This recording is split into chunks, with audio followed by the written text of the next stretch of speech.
Hi guys, आज की class में पढ़ेंगे अपन टेंस। क्या पढ़ेंगे? टेंस। टेंस का मतलब होता है काल। क्या होता है? काल। काल को अपन हिंदी में क्या कहते हैं? समय। टेंस हमें क्या बताता है? समय। क्या बताता है? समय। समय के साथ में टेंस हमें जो वर्ब होती है, क्रिया होती है, उस क्रिया के फॉर्म को बताता है। किसको बताता है? क्रिया के फॉर्म को बताता है कि कौन से टेंस में कौन सी फॉर्म का यूज किया जाएगा, वो हमें ये टेंस बताता है। वैसे टेंस कितने टाइप के होते हैं? 3। कितने टाइप्स के होते हैं? 3। टेंस कितने प्रकार के होते हैं? 3। कौन कौन से? प्रेजेंट, पास्ट और फ्यूचर।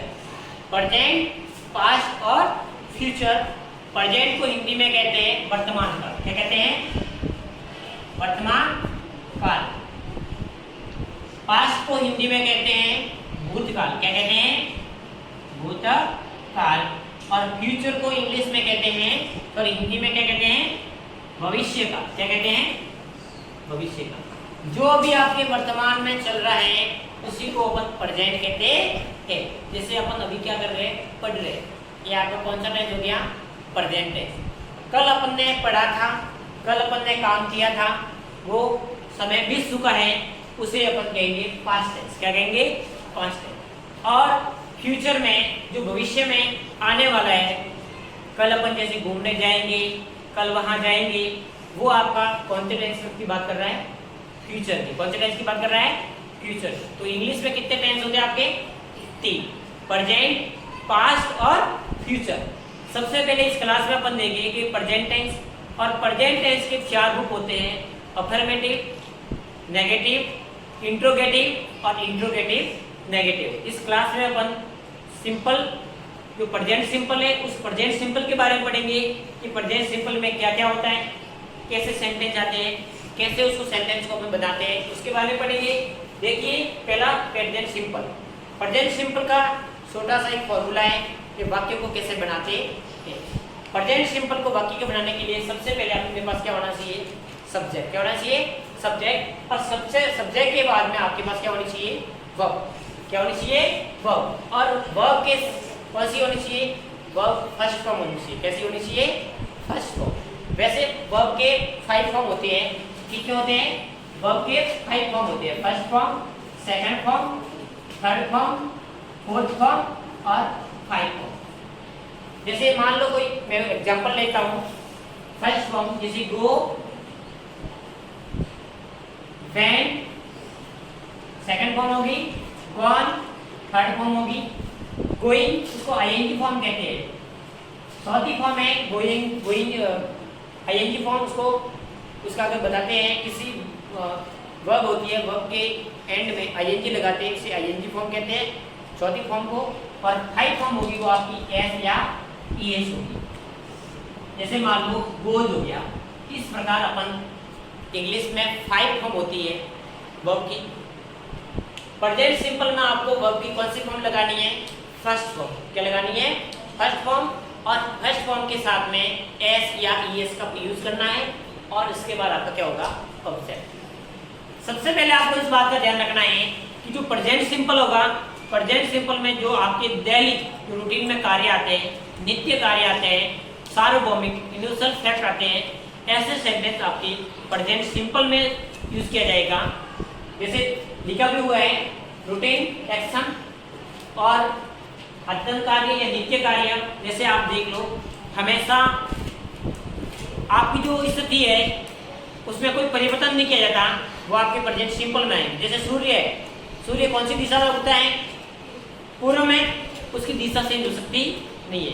तो ऐसे जो फिक्स कार्य हैं, उसी को अपन प्रेजेंट सिंपल में लेके आते हैं। उसके बाद प्रेजेंट सिंपल के कुछ रूल्स भी हैं कि किस प्रकार सेंटेंस बनाएंगे, सेंटेंस की क्या क्या नियम्स होंगे।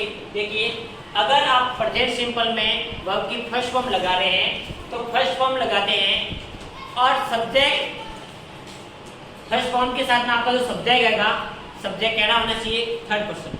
अगर मान लो सब्जेक्ट थर्ड पर्सन है, थर्ड पर्सन किसे कहते हैं? ही, सी, इट आपका क्या रहेगा? Third person.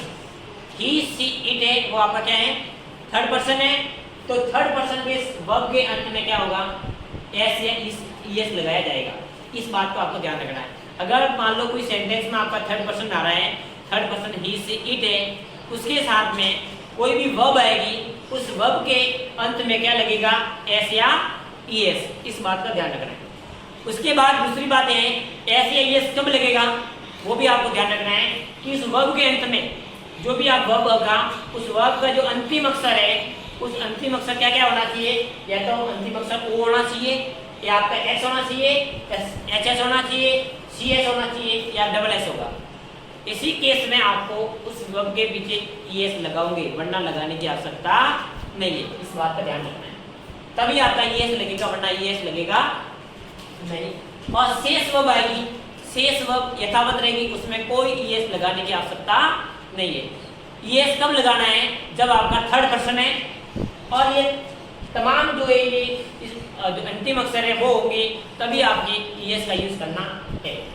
दूसरी बात ये है, यदि वर्ब की स्थिति स्टेट बता रही है, वर्ब की स्थिति है वो स्टेट बता रही है, तो ही आप बता रही है रीच आरएन का प्रयोग वर्ब के अंत में करना है।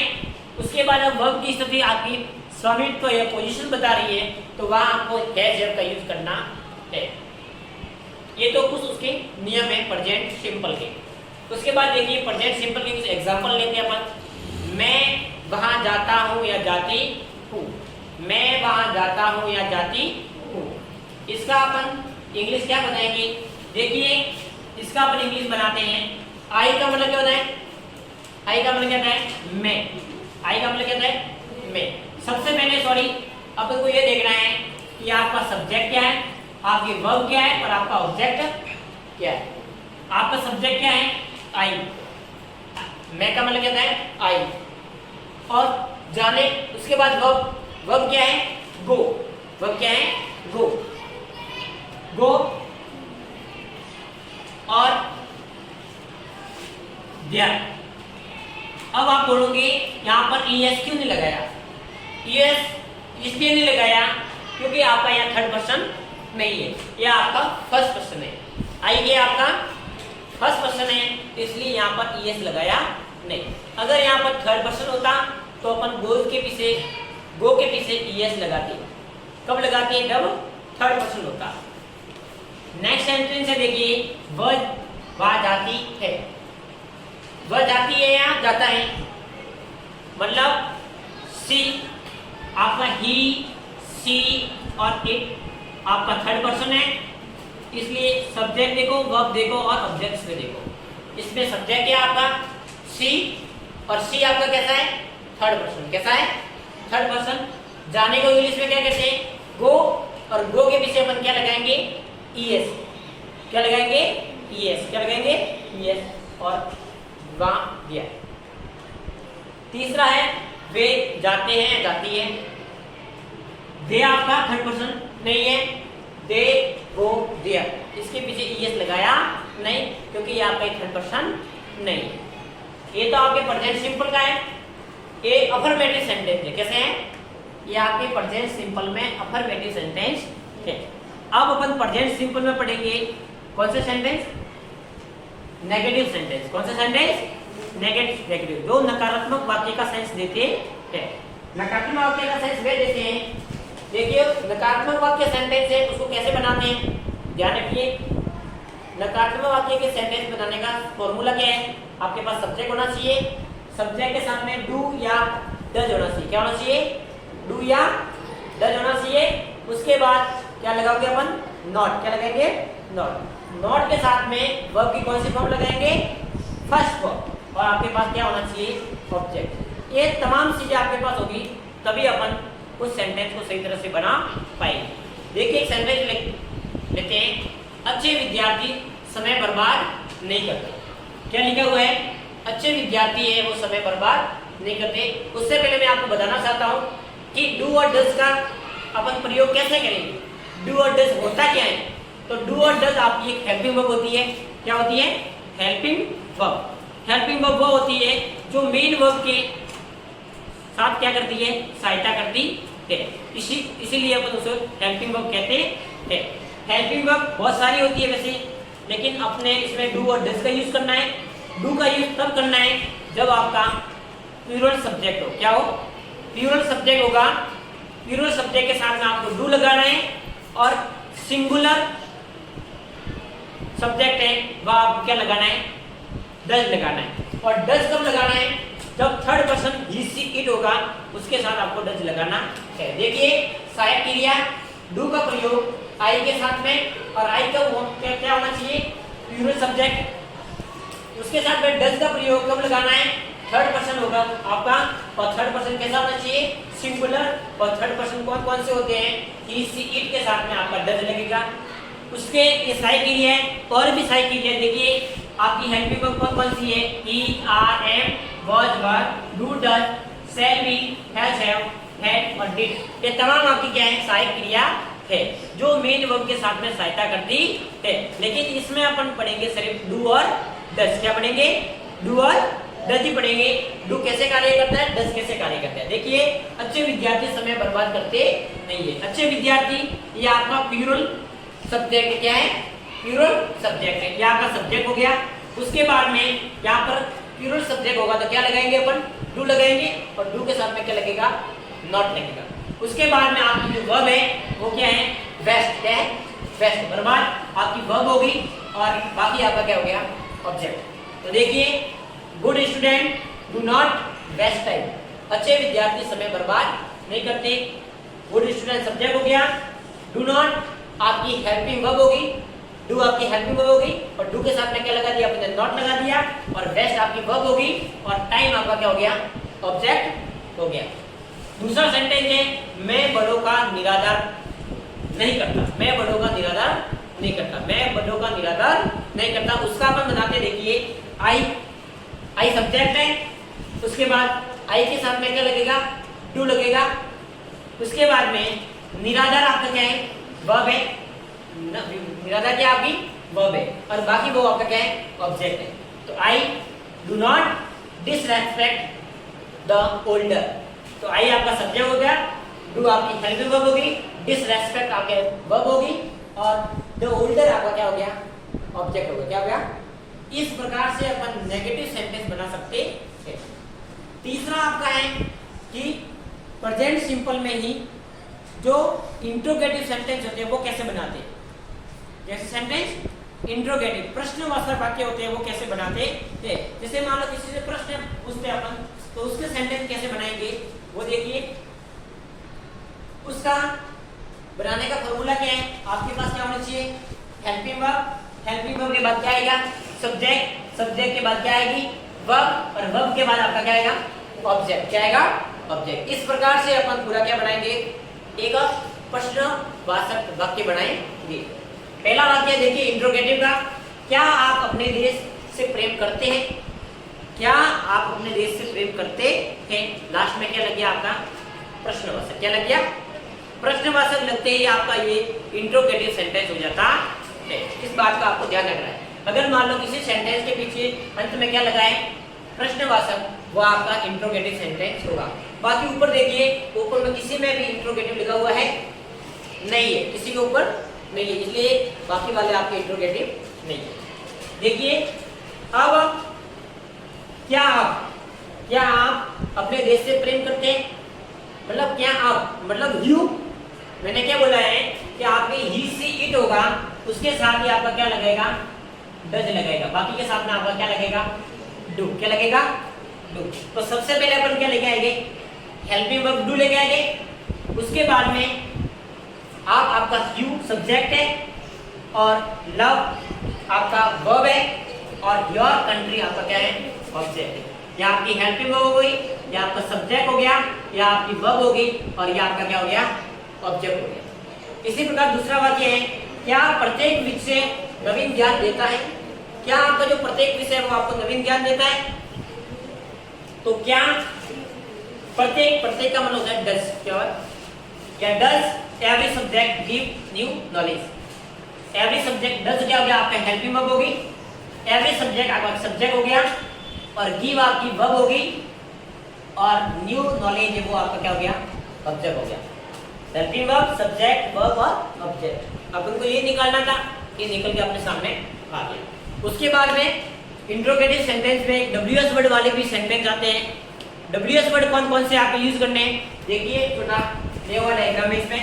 व्हाट का मतलब क्या, व्हेन डब्ल्यूएस वर्ड आपके जो इंट्रोगेटिव सेंटेंस है, इस इंट्रोगेटिव सेंटेंस में कुछ डब्ल्यूएस वर्ड भी होते हैं। और डब्ल्यूएस वर्ड कौन कौन से, देखिए आपके what, when, which, where, how, why, who, whom, whose, ये तमाम आपके क्या है डब्ल्यूएस वर्ड है। उस डब्ल्यूएस वर्ड का अपन यूज करेंगे इंट्रोगेटिव सेंटेंस में, क्योंकि प्रेजेंट सिंपल होता है। उस प्रेजेंट सिंपल में इंट्रोगेटिव के साथ में डब्ल्यूएस वर्ड के कुछ सेंटेंस भी आते हैं। देखिए डब्ल्यूएस वर्ड के सेंटेंस अपन कैसे बनाते हैं, उसका जो सूत्र क्या है, पहले डब्ल्यूएस वर्ड लेना है, उसके साथ में क्या लगाना है, डू और डज लगाना है, उसके बाद आपकी वर्ब सब्जेक्ट आएगा, उसके बाद आपकी वर्ब आएगी, और वर्ब के बाद आपका क्या आएगा, ऑब्जेक्ट। क्या आएगा, ऑब्जेक्ट। तो पहला अपन लेते हैं, देखो डब्ल्यूएस कौन कौन से हैं, what, when, why, how, who, which, whose, where और हुम, ये आपके तमाम डब्ल्यूएस वर्ड है। एक डब्ल्यूएस वर्ड का एक सेंटेंस अपन लेते हैं, क्या अध्यापक क्या चाहता है, अध्यापक क्या चाहता है। अब क्या आपका क्या है इसमें डब्ल्यूएस वर्ड है, क्या है, व्हाट का मतलब क्या है, क्या, व्हाट का मतलब क्या है, क्या, तो क्या आपका क्या है डब्ल्यूएस वर्ड। सबसे पहले डब्ल्यूएस वर्ड लेके आना है, डब्ल्यूएस वर्ड लेके आए, उसके बाद अध्यापक, अध्यापक के साथ में क्या लगा दिया आपने, डज, क्योंकि डू और डज का प्रयोग करना है। उसके बाद में आपको क्या लगाना है, सब्जेक्ट, सब्जेक्ट आपका क्या हो गया, टीचर, ये डब्ल्यूएस वर्ड हो गया, या आपका हेल्पिंग वर्ब होगी, ये टीच सब्जेक्ट हो गया, ये आपकी क्या होगी, वर्ब, क्या होगी। दूसरा सेंटेंस है, आपको कौन सी पुस्तक चाहिए, आपको कौन सी पुस्तक चाहिए। तो सबसे पहले कौन सी आपका डब्ल्यूएस वर्ड है, कौन सी को इंग्लिश में कहते हैं विच, क्या कहते हैं विच, और विच के साथ में आपको क्या लगाना है, विच बुक, ये विच बुक आपका डब्ल्यूएस हो गया, विच बुक, और बुक के साथ में क्या लगाना है, बुक ज्यादा होगी इसलिए यहाँ क्या गया, प्लूरल है इसलिए डू लगा दिया, और आपको क्यू कर दिया आपने यहाँ, और वांट्स यानी चाहिए, वांट, ये आपकी वर्ब होगी। मतलब WS word, helping verb, subject और वर्ब। तीसरा है, वह अब किसकी सहायता चाहती है, इसकी इंग्लिश बनेगी whose help does she wants now। मतलब डब्ल्यूएस वर्ड, उसके बाद में सब्जेक्ट, सॉरी डब्ल्यूएस वर्ड, उसके बाद में डू डज, उसके बाद में सब्जेक्ट, उसके बाद में वर्ब, उसके बाद में क्या आ गया, ऑब्जेक्ट। लास्ट सेंटेंस है, देखिए जीवन में असफलताएं कौन चाहता है, तो who wants failure in life. तो हु आपका डब्ल्यूएस वर्ड हो गया, वांट्स आपकी वर्ब होगी, फेलियर आपका ऑब्जेक्ट हो गया, और इन लाइफ आपका एडवर्ब हो गया। तो गाइस ये तमाम आपके क्या थे, प्रेजेंट सिंपल के तीन फॉर्मूले थे।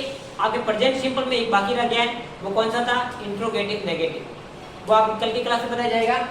बाकी अपन ने 3 पढ़ लिए, अफर्मेटिव सेंटेंस, नेगेटिव सेंटेंस और इंट्रोगेटिव सेंटेंस। इंट्रोगेटिव में अपन ने डब्ल्यूएस वाली भी पढ़ लिए कि डब्ल्यूएस वर्ड वाले कौन से सेंटेंस होते हैं। गाइस क्लास अच्छी लगे तो लाइक करें, शेयर करें, सब्सक्राइब करें। धन्यवाद।